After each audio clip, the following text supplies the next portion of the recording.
वो तो बचपन से आपके। अस्सलाम वालेकुम नाजरीन, मैं हूँ चौधरी तसव्वुर।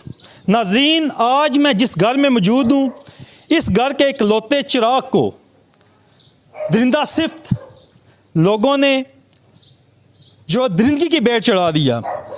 क्या वजह बनी कि 6 बहनों का इकलौता भाई दाऊद, जो कि एक नफीस लड़का था, 19 साला, वो बहनों के सर का ताज था, लेकिन आज ये गिराना वो गम में मुब्तला है।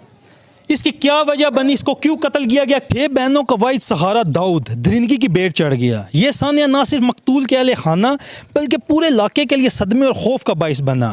भाई बहन का रिश्ता दुनिया का सबसे खूबसूरत और बेलौस रिश्ता होता है, और एक इकलौता भाई 6 बहनों का मुहाफिज था। बहनों के ख्वाब ये भी होते हैं कि हम अपने भाई को दूल्हा बनते हुए देखें, लेकिन आज वो ख्वाब खून के आंसुओं में बह गए। 6 बहनों के ख्वाब